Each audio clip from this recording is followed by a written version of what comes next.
Hi everyone, Scott here. Got my Bible. Hope you have yours. Let's talk. Let's talk about God's grace. I don't know about you, but I haven't always understood the grace of God. And let's face it, as good as God's grace sounds, it can be quite difficult to understand and truly accept. And I don't think that's just me. I actually believe that that's something that a lot of people struggle with. My friends, don't feel bad if you've been a believer for many years and yet still don't quite comprehend God's grace. Truth is, you're not alone. So that being said, here are 3 things that stand out to me when I think about God's grace. Number 1, God's grace is countercultural. We all have a certain skepticism when a salesperson tells us, I'm not trying to sell you anything, I just want to offer you a free gift to Hawaii. Yeah, right. Automatically you wonder, what's the catch? Because we've all been taught that there's no such thing in this life as a free lunch.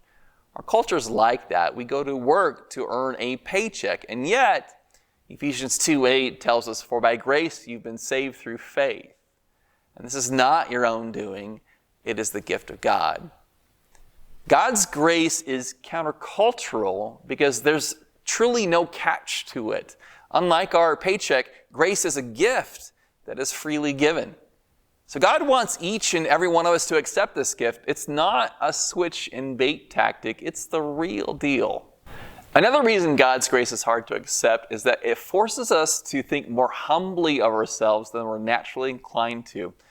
There's a reason Romans 12:3 tells us, for by the grace given to me, I say to everyone among you not to think of himself more highly than he ought to think, but to think with sober judgment, each according to the measure of faith that God has assigned.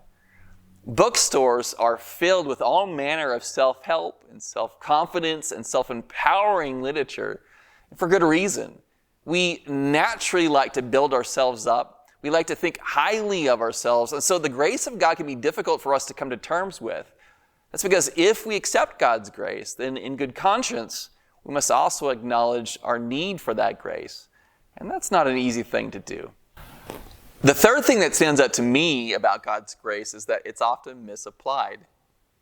Because grace is so wonderful, sometimes people gloss over God's requirements for applying it. Titus 2, verses 11 and 12 tell us plainly, for the grace of God has appeared, bringing salvation for all people, training us to renounce ungodliness and worldly passions, and to live self-controlled, upright, and godly lives in the present age. God has warned those willing to listen about the coming destruction of the world. For example, see 2 Peter 3, verses 8 through 10. And through his grace provided instructions by which we can be saved if we obey them. It teaches also that there are conditions attached to the reception of God's grace. So some individuals will accept those conditions and receive God's gift, but others will refuse those conditions and forfeit the gift of God's grace. So yes, God's grace is truly wonderful, but can only be accessed by accepting it on God's terms. There's obviously quite a bit more when it comes to truly understanding grace, but I hope this has given you something to chew on this week when you ponder this topic. God's grace truly is a free gift. It's a gift that forces us to humbly acknowledge our situation and to come to terms with our need before God. And it's a gift that must be accessed on God's terms. What else do you think of when you think of God's grace? Drop me a line in the comments and let me know. I hope these things that I've shared with you bless you in your walk with Him this week. Thanks for watching.